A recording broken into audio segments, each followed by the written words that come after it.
Hi అండి అందరికీ. ఇది కైలాష్ గౌరీ నోమ్ అండి.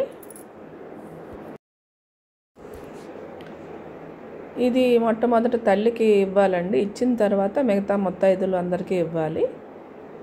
తిను మా ఆడపడుచు కోళ్ళండి. నేను తల్లి వరుస అవుతానని చెప్పి తల్లివాయను నాకు అందించారు.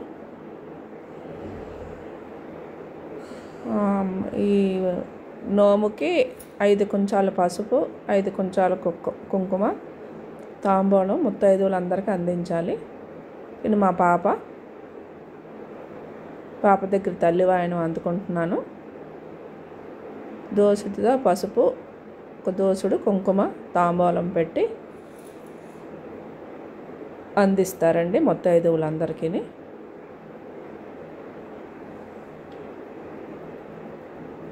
మా పాప దగ్గర నేను నోము అందుకొని పాపను దీవించానండి.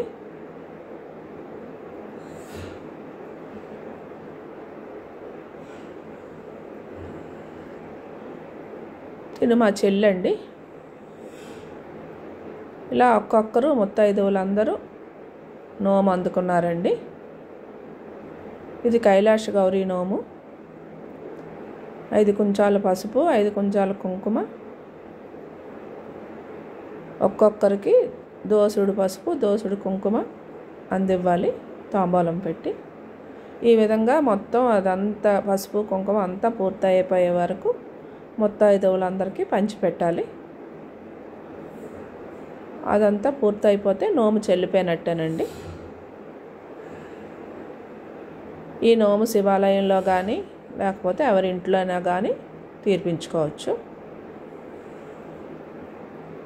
మా పాప అయితే వాళ్ళ అత్తవారింట్లోనే తీర్పించేసుకుంది.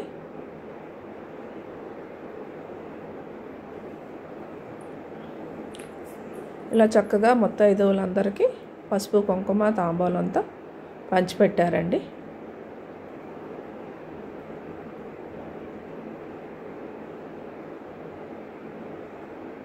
నోము అయితే చక్కగా అయ్యింది.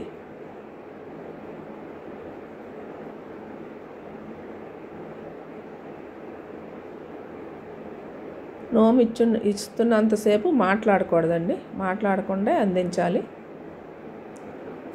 నోమంతా చెల్లిపోయిన వరకు మాట్లాడకూడదు. ఆ తర్వాత అక్షంతలు తల మీద వేసుకొని అప్పుడు మాట్లాడాలి.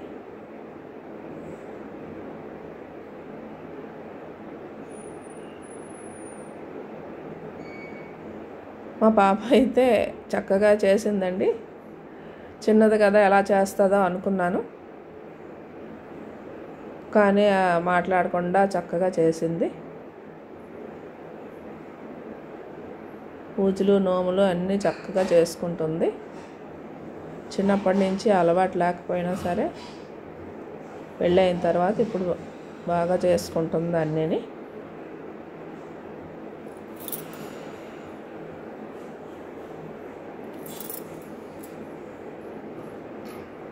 ఇంకా ఈ విధంగా నోము పూర్తయిందండి.